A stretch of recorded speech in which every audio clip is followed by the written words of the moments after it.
지금부터 중국사 강의를 시작하도록 하겠습니다. 제 1편은 이제 선사 시대에서 이제 주나라, 흔히 이제 그 서주와 동주로 나누는데 주 시대를 이제 춘추 시대로 들어가는 시대는 이제 동주라고 그러고 그 이전 시대는 이제 서주라고 하는데요. 이제 수도가 서쪽의 호경이냐 아니면은 이제 동쪽에 이제 어, 나급으로 옮긴 것이냐 거기에 따라서 이제 서주 동주를 또 나누기도 하는데 아무튼 요 시대가 이제 선사 시대가 구석기 때부터 시작이 되니까 이제 대략적으로 이제 문명적으로 보면은 이제 청동기 시대까지를 살펴보도록 하겠습니다. 자, 중국사를 할 때 이제 그 중국의 가장 핵심이 되는 지역이 바로 중원 지역이 됩니다. 네. 자, 중국은 이게 이제 한반도고 이제 이렇게 있다면은 중국에서 이제 그 문명의 요람이 되는 것이 크게 이제 황하가 이렇게 있죠. 그 다음에 또 이제 양자강이 있고 또 이렇게 요하가 이제 흐르고 있습니다. 자, 그 중에서도 이제 황하의 이제 중하류 지역이 바로 이제 오늘날 중국 황하 문명의 그 모태가 되는 것이고 이쪽 지역을 이제 중원 지역이라고 합니다. 그 중에서도 이제 황하 이제 중류에서 이 삼서성 일대에 이르는 이 지역을 이제 흔히 말하는 이제 진짜배기 이제 뭐 관중 또는 중원이라고도 이제 합니다. 자, 전체 중국으로 보면은 이제 크게 이제 3대 강이 있어요. 중국을 흐르는 이제 화북 지역을 흐르는 황하, 그다음에 화중 지역의 이제 양쯔강, 그다음에 저쪽 광동 광서성 쪽에 흐르는 이제 맨 아래에 이제 주장강이라는 것이 있는데 뭐 그거에 더해서 이제 하나 더 하자면 이제 그 변경 지역이 이제 요하라고 그래가지고 우리가 이제 제왕운기 할 때도 얘기했지만 이제 요동 별 쪽에는 이제 우리 문명권하고 이제 관련이 돼 있다는 것이죠. 아무튼 이 황하, 양쯔강, 이제 주장강은 뭐 그냥 써놓긴 했지만 여기는 이제 한참 뒤에 중국이 이쪽까지 진출하게 되고요. 이제 춘추전국 시대에 이르면 이제 양쯔강까지 이제 완벽하게 이제 진출하게 됩니다. 자, 이 경계 지역은 또 이제 그 중국 북쪽에 보면 이제 몽골이 있죠. 몽골과 경계를 이루는 이제 고비 사막 있고 뭐 오르도스 사막도 있지만 그다음에 이제 몽골과 이쪽 그 신장 위구르 뭐 이쪽 지역과 이제 경계를 이루는 이제 알타이 산맥이 또 있고요. 알타이 산맥을 넘어가면 또 이제 중앙아시아로 또 연결이 되고요. 그 다음에 이제 뭐 신장 위구르와 그 다음에 북쪽에 보면 천선산맥, 또 그 아래 이제 그 타림 분지, 타림 분지가 있다는 곳은 여기 타클라마칸 사막이 있고요. 이 서부 지역 그 아래 이제 뭐 티베트 고원이라든지 더 아래는 이제 뭐 히말라야 산맥 이런 게 있고요. 북동쪽으로 하면은 이제 그 만주와 시베리아의 경계를 이루는 이제 흑룡강, 헤이롱강이 이렇게 또 흐르고 있죠. 그리고 몽골과 만주의 경계를 이루는 이제 흥한정 산맥 이게 또 있고요. 뭐 등등등 이런 것이 이제 변경 지역인데 중국에서 가장 핵심을 이루는 건 바로 이 황하 지역, 그 중에서도 이 중하류 지역 이쪽 지역이 중원 지역으로서 중국의 이제 중심을 이제 자처하고 있습니다. 근데 이제 여기서 이제 중국의 문명이 시작이 되기 때문에 중국인들이 이제 독특한 사고 형식을 형성하게 됩니다. 그것은 바로 중국이 세계의 중심이다라는 이제 중화사상과 옛것을 숭배하는 상고주의가 발달하게 됩니다. 자, 중국은 이제 지리적인 여건으로 이제 서방 민족과는 이제 교류하지 이제 못하였다 이렇게 되어 있는데 이제 중국의 지형은 이제 서고 동저 지역이 되죠. 그러다 보니까 동쪽이 높기 때문에 뭐 티베트 고원이라든지 뭐 텐산 산맥이라든지 등등등등 이런 것을 거쳐야 이제 교류를 하게 되고요. 오히려 중국 북쪽에 있는 이 몽골 이쪽 초원지대가 오히려 드넓게 유럽 대륙까지 연결되기 때문에 서방 민족과 교류가 더 오히려 많다는 거. 초원길. 그렇지만 서쪽에는 높은 산막과 이제 사막이 있어서 한계가 있었다는 거. 자, 그 다음에 이제 황하 문명은 이제 세계 4대 문명의 속하게 되죠. 그래서 우수한 이러한 문명을 탄생시켜서 주변 민족에게 오히려 전파를 했다. 그래서 이제 중국만이 세계의 중심이고 영화롭다. 예, 중앙 중자에다가 영화라고 한자를 써서 이제 중화라고 합니다. 여기에 영향을 받아서 우리나라는 또 이제 중국은 대중화하고 또 우리는 또 소중하다. 그래가지고 중국 외에 뭐 주변 뭐 여진이라든지 뭐 일본 이런 데에 대해서 또 우월한 의식을 또 갖게 되죠. 그래서 중국은 이제 새로운 변화를 다른 문명 공간에 찾지 않고 자체 내 역사, 예, 즉 다른 공간이 아니라 동일 공간에서 다른 시간대. 근데 그 시간대로 볼 때 오히려 옛날이 더 좋았다라는 것이죠. 예. 그래서 이런 것을 옛것을 숭배하는 것을 상고주의라고 하는데 그 영향을 받은 것이 이제 뭐 삼항오제, 전서시대 임금이죠. 그리고 이상적 통치, 공자가 이상적으로 여기던 시대가 바로 이제 주나라대이죠. 예. 그래서 이 주대의 이러한 상고주의. 예. 뭐 우리나라의 역사서 보면 이제 법전주배 보면은 이제 그 육전 조직이라는 게 있죠. 이 이호의 병영공 이런 게 이제 주대에 다 이미 완성이 된 것입니다. 예. 자, 그래서 이러한 것에 영향을 주었다는 거 좀 알아두시고요. 자, 그러면 이제 중국의 구석기 시대를 보도록 하죠. 보통 이제 그 인류의 발생에서 이제 그 많이 취급하는 이제 구석기 원인 중에 대표적인 것이 바로 이 북경 원인이 있죠. 예. 뭐 주구점인이라고도 하는데 약 50만 년 전으로 추정하고 있습니다. 그런데 이제 그 이후에 북경 원인 이후에 그것보다 더 앞선 인류가 있었다고 이제 나오고 있는데요. 대표적인 것이 뭐 섬서성 남전의 남전인 이것은 50만 년 전보다는 좀 이전인 것 같고 운남성 저기 아래쪽이죠. 이쪽에 보면 이제 원노현의 이제 원모인 같은 경우에는 거의 170만 년 전 뭐 까마득한 옛날로까지 소급이 되어집니다. 뭐 구석기인들은 우리가 한국사 공부할 때랑 뭐 똑같아요. 타제석기, 뗀석기를 사용하고 뭐 불과 언어를 사용했다. 뭐 그 정도는 뭐 거의 전 세계적으로 동일하다고 보시면 되겠습니다.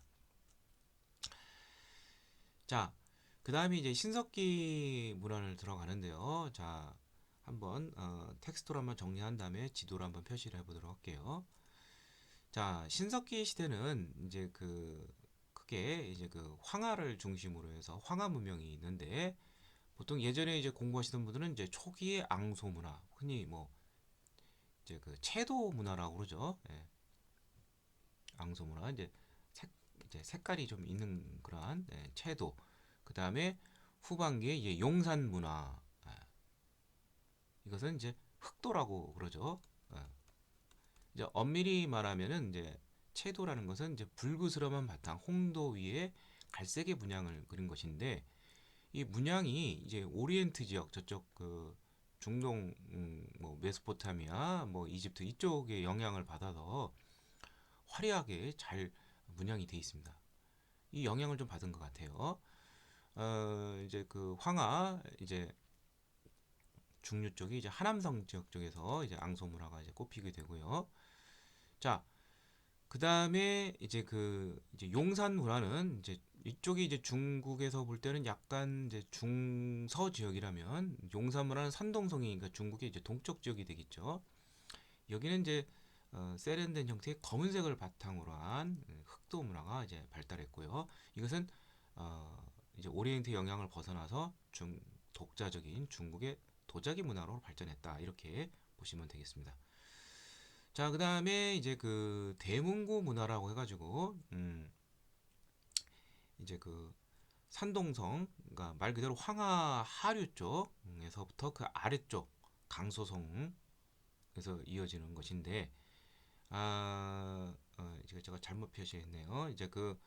어, 이제 요것은 이제 그 홍동이 아니라 이제 채도, 채도에서 이제 홍도로 이제 바뀌어가는 뭐 그러한 것을 이제 그러한 과정으로 이제 이해하시면 되겠습니다.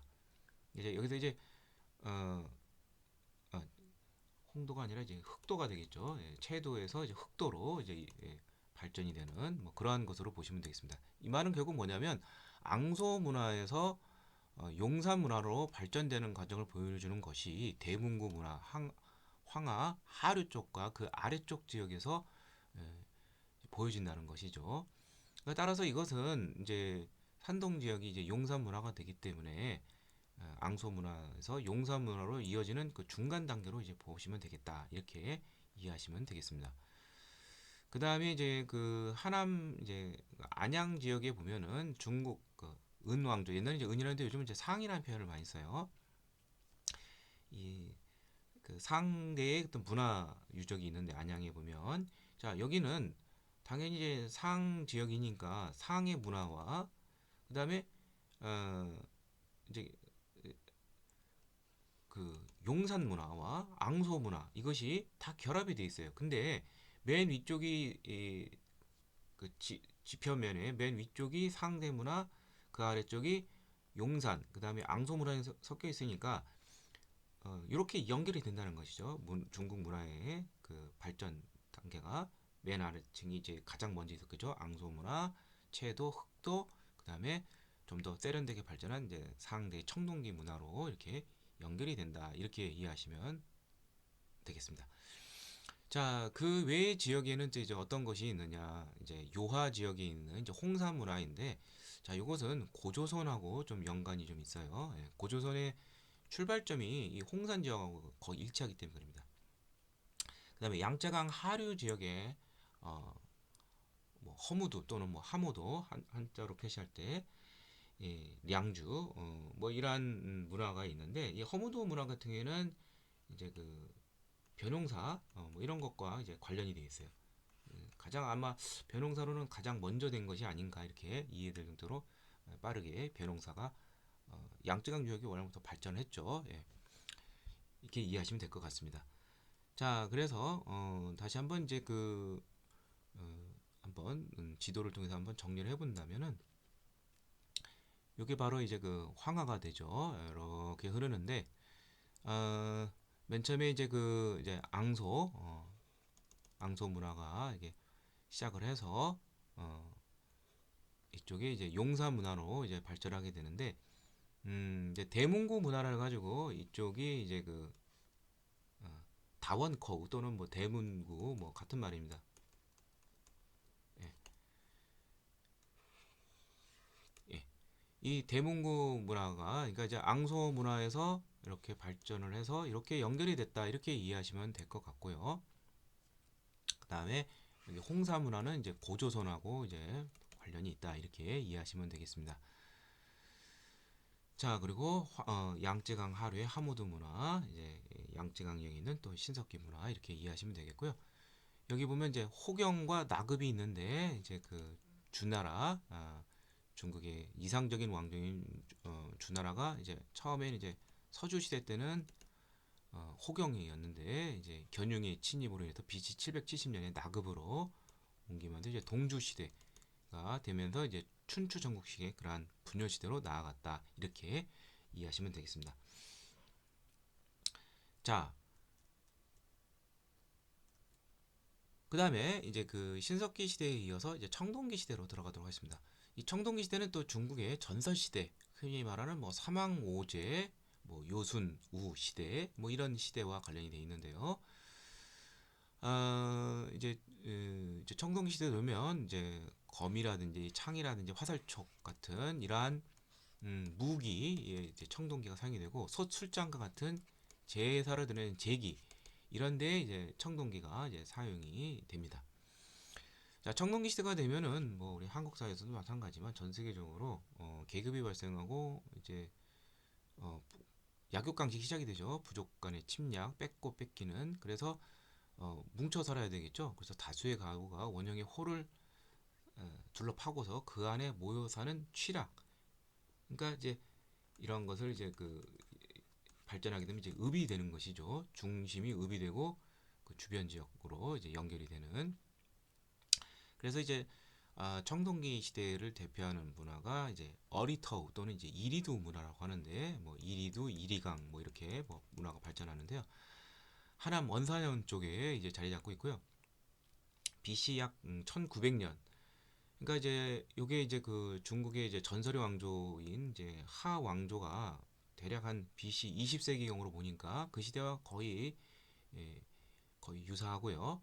이 이리드 문화에서는 거대한 성벽이 등장합니다. 그렇다면 이것은 국가의 탄생 이것을 추정할 수가 있는데 가장 문헌상 오래된 왕조는 이제 하 왕조이기 때문에 우가 세웠다는 이 하 왕조가 이리드 문화와 연관이 있을 것이다 이렇게 이해하고 있습니다. 그리고 이 청동기 시대는 바로 이제 전서 시대와 연결이 되어지는데요. 예, 그래서 흔히 말하는 이제 사망 오제 여기에 그 사망의 황과 이 오제의 제를 따서 진시황이 이제 시황제 황제를 처음 이제 명칭을 사용했었죠. 황제. 자 그래서 사망 뭐 복희씨 뭐 주역 같은 뭐 그러한 역에 능한 사람 신농씨 뭐 농업 관련 사람 인류의 시조와 관련돼 있다는 여와 뭐 또는 여과라고 불리기도 하고요. 그 다음에 이제 황제라는 인물, 전욱, 제국, 그 다음에 이제 요순은 많이 들어봐야 될 거예요. 요순. 이제 요가 순한테 선의를 하고 아들한테 안 주고 순은 또 우한테 주고 뭐 이렇게 연결이 됩니다. 자, 이 시대가 굉장히 중국인들에게서는 이제 가장 이상적인 시대로 봐요. 그래서 이 시대에 보면은 이제 그 왕위가 이제 선양이 되고 이러는데 이제 왕조라든지 왕위가 이상적으로 교체된다는 것이죠.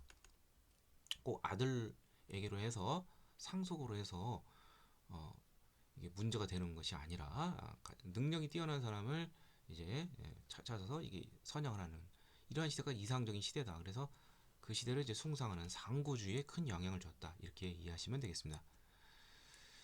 자, 그 다음에 이제 중국에서 문헌상으로나 고고학적으로나 가장 확실한 왕조는 바로 상왕조 또는 이제 은왕조라고도 하는데요. 이 고고학적 유적터가 바로 이제 은허라는 데가 있는데요. 하남성 안양 소둔촌에 자리 잡고 있습니다. 이 소둔촌은 이제 그 상나라 이제 하반기의 이제 수도인데요. 여기서 이제 흔히 말하는 이제 갑골 문자가 대거 많이 출토가 됐죠. 엄청나게 굉장히 그 복잡한 문자예요. 예. 그리고 토기도 있는데 정교하고 굉장히 세련된 토기. 자, 이것은 무엇과 관련되어 있느냐? 이 문자와 이 토기는 바로 신정 정치 또는 신권 정치이죠. 그러니까 점쟁이, 나쁘게 말하면 점쟁이고 높이 말하면 제사장인데 이 사람이 이제 점을 치면서 정치를 하는 것이죠. 통치가 아, 이제 그 신의 뜻에 따라 이제 움직이는 것이죠. 이 갑골 문자에는 뭐 제사 지내는 게 뭐 제일 많겠죠. 농사, 전쟁, 질병, 사냥 등 생활 전반이 다 기록이 돼 있어요. 이런 것을 다 규율한다는 것이죠. 그래서 이 점치는 사람, 점쟁이를 이제 정인이라고 하는데, 예, 이 사람은 결국 군주라는 것이죠. 자, 뭐 거의 전 세계적으로 이제 모든 이제 왕조라든지 문명에 있어서 초기의 정치 형태는 재정 일치가 되죠. 예. 그래서 어, 이 바로 군주의 역할은 결국 제사장인 것이고 신의 의지를 뜻을 물어서 이제 정치를 하는 것이다 이렇게 이해하시면 되겠습니다. 자 상나라 은혜 문화권은 어떻게 되느냐? 이게 이제 확실한 영역 영토 국가가 아니에요. 뭐 이게 뭐 국왕이식적 관리를 보내서 통치하는 것이 아니라 대략적으로 하남성에서 섬서성에 이르는 이제 황하 뭐 중하류에 이르는 긴 지역 그 외에 아래쪽으로 안위성, 호북, 호남 등 직경이 약 1000km에 이르는 큰 세력권이에요. 이것을 다 규율했다고 볼 수는 없고요. 이것은 이제 여러 읍들이 이제 정치적으로 예속이 됐다는 것이죠. 이게 봉건제를 해석하시면 됩니다. 그러니까 주나라가 이제 봉건제 국가죠. 이제 춘추 시대에 그러한 봉건제적인 뭐 그러한 주대 봉건제 이걸 생각하시면 돼요. 즉 이거 무슨 말이냐면은 여러 읍들이 그 세력 크기에 따라서 불균등하다는 것이죠. 그래서 불균등한 여러 읍 등이 누층적으로 여러 개 겹쳐서 이제 결합이 돼 있다는 것이죠. 이제 우리 한국 사회에서 볼 때 이제 사만 같은 거 생각하시면 돼요. 사만을 보면은 그 군장의 명칭이 뭐 다른 뭐 여러 가지가 있죠. 뭐 신지, 견지, 읍차, 뭐 부래, 험독 뭐 등등등등. 이제 세력이 큰 것은 신지이고 뭐 그 아래는 뭐 읍차 뭐 이런 식으로 나오게 되는 것이죠. 예. 그래서 이런 것들 하는 것은 다 이제 세력이 다 저마다 다른 것이고 이것이 이제 예, 그뭐 가령 예를 들면은 이제 그 조그마한 읍이 있다면 그것을 또 관장하는 또 중간급의 읍이 있고 또 그것을 또 아우르는 더 거대한 또 읍이 있고 그 상층부에 바로 상왕조가 있다는 것이죠. 따라서 이것은 주시대의 봉건제와 유사한 완만한 통치다. 강력한 결합적 통치가 아니라 이렇게 이해하시면 되겠습니다. 자, 그 다음에 이제 은혜에 이어서 이제 주왕조 서주 시대를 이제 본다면요. 이제 상나라의 주민이 상족과 주나라의 주족 이게 예전에는 이제 문화 및 계통이 다르다고 알려져 왔습니다. 상족은 이제 하남성 동부가 중심이고 주족이 흔히 말하는 진짜 그 중원 지역에 가까운 하화족이라고 하죠. 중국 본래 민족을 이쪽 계통의 시조를 이렇게 각각 보고 그러니까 오히려 이 상족 이쪽은 이제 동이계와 연결을 시키고 이것은 중국의 이제 하화족 본류 민족인 이걸과 연결을 시킵니다. 자, 그래서 이렇게 얘기를 했는데 고고학적인 성과는 이제 상이나 주나 마찬가지로 다 용산 문화를 토대로 채도 문화를 토대로 발전했다는 것이 되겠죠. 예. 그래서 채도가 아니라 이제 그 흑도 문화가 되는 것이죠. 중국에. 그러니까 이제 그 문헌상에도 보면은 이제 그 상나라 은나라가 있으면은 이제 거기에 복속이 된 음납국가 중에 서쪽에 이제 주나라가 있었다는 것이에요. 근데 이제 상나라 말기에 이제 뭐 이제 흔히 뭐 걸주 같은 폭군이 나타난다고 그러죠. 걸은 이제 주나라의 주나라가 아니라 하나라의 마지막 그 폭군이 되겠고 그래서 탕이 이제 상나라를 세운 탕이 이제 거랑을 벌하고 이제 왕조로 교체한 것이고 그 다음에 이제 상나라는 이제 주왕이라는 이제 폭군이 나타나서 여기에 대해서 이제 주나라의 이제 문왕 이제 아버지가 문왕이고 그 맏아들이 무왕 이때 이제 통일이 되고 그 동생인 주공이 이제 주나라의 이제 봉건제를 창안하는 등 이제 큰 역할을 했죠. 그래서 서편의 주가 동진을 해서 상을 토벌했다. 뭐 이렇게 이해하시면 되겠습니다. 자, 그러면은 이제 이것은 이제 주나라가 왜 이상적인 시대로 이제 꼽히게 되느냐? 주나라는 이제 천명설과 종법, 예치에 입각한 바로 봉건제가 확립이 된 그러한 시기 때문입니다. 즉 주나라의 왕은 이제 그 하늘의 명을 받은 이제 천자, 하늘의 명을 받았다는 것이죠. 그렇게 이해하시면 되겠고요.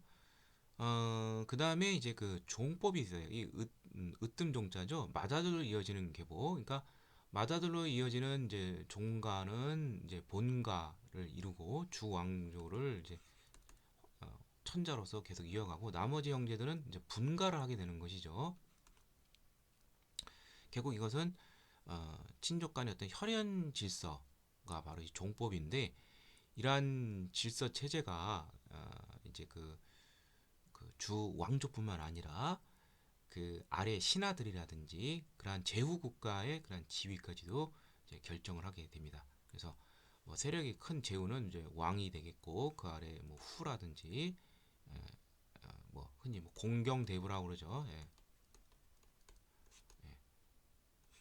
그리고 그 아래 이제 맨 아래층 식자 계층이 이제 사가 되는데 이러한 지위를 결정한다는 것이죠. 그리고 이제 그 예치설, 예로 다스린다는 것인데 이 예라는 것은 결국 위기 질서를 따진다는 것이고 이제 느슨한 이제 결합적 정치체신 봉건제에서는 바로 이 예로 다스리면서 안정을 추구하는 것이 굉장히 중요합니다. 자, 그 다음에 이제 독특한 것은 이제 그 상과 주의 차이점이 무엇이 있느냐? 둘 다 이제 하늘을 중시를 해요. 예. 그래서 하늘을 중시하기 때문에 이제 그 신정 정치를 했었죠. 그런데 그 상시대의 사고 방식은 뭐 신의 결정, 하늘의 뜻은 결정적이기 때문에 바꿀 수 없다 이렇게 운명적으로 봤어요. 그렇지만 주대 이 예치설에 따르면 우리가 예를 잘 실천을 하면은 쌓아서 이제 덕을 쌓게 되면은 하늘이 감흡을 해서 하늘을 움직인다는 것이죠. 예. 그래서 어 이제 이런 것이 바로 이제 그 무엇과도 연결이 되냐면 이제 역성혁명, 이제 군주를 무조건적으로 어 떠받들어만 그렇게 볼 수는 없다는 것이죠. 잘못된 통치를 한다면은 성을 바꿔서 명을 바꾸는 것이 그 흐름을 천명에만 꼭 따른다는 것이 아니라 그래서 이것이 이제 맹자의 역성혁명은 바로 민본 사상하고도 이제 연결이 되고 우리 한국 사회에서 보면은 이제 정도전이 이거를 추구를 했었죠. 그렇게 이제 이해하시면 되겠습니다. 자, 이상을 통해서 중국사의 이제 선사 시대에서 이제 서주 시대에 이르는 이제 문명상으로 보면 구석기 시대에서 청동기 시대에 이르는 시대까지 살펴보았습니다.